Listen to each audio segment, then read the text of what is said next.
Et donc, moi, comme je suis spécialisée dans le langage, c'était vraiment passer des temps privilégiés dans sa langue, en fait.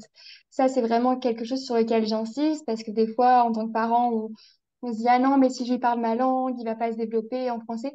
Mais ça rentre à 100% dans le fait de renforcer le développement affectif de votre enfant.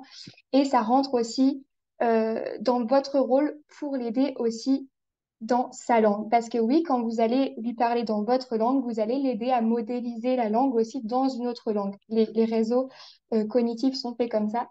Et donc ça, j'insiste, c'est important de passer ce temps. Après, j'avais des petits tips aussi que je vous ai mis dans le petit livret, donc vous allez pouvoir les lire plus en détail.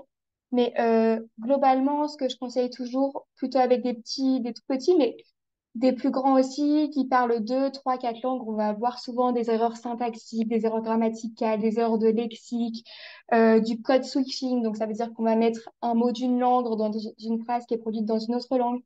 Toutes ces petites erreurs après le code switching, j'insiste, c'est pas du tout une erreur, hein, et ça, on ne doit pas du tout le bannir.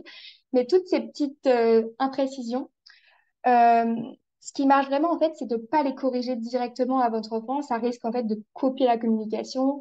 Ça risque de le frustrer en plus. Donc, nous, ce qu'on conseille vraiment, c'est plutôt de reformuler une phrase de réponse. Donc, on va modéliser une réponse en reprenant les mots de l'enfant dans une seule langue, de préférence sa langue à soi, parce que vous êtes l'expert de votre langue, donc vous, vous communiquez bien dans votre langue, vous êtes un exemple dans votre langue.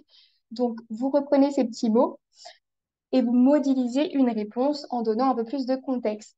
Euh, Par exemple, si votre enfant vous dit, oh, je vais donner la spoon à ma sœur, quelque chose comme ça, je sais pas. Il y a du code switching, il peut dire je vais donner, par exemple, parce qu'il y a un mélange des deux langues. Là, vous pouvez lui dire, toujours en le valorisant, du coup, oh, super, tu vas donner la cuillère à ta sœur, c'est super gentil, continue comme ça. Vous voyez, on remet du contexte et on reformule dans une seule langue et on modélise une phrase.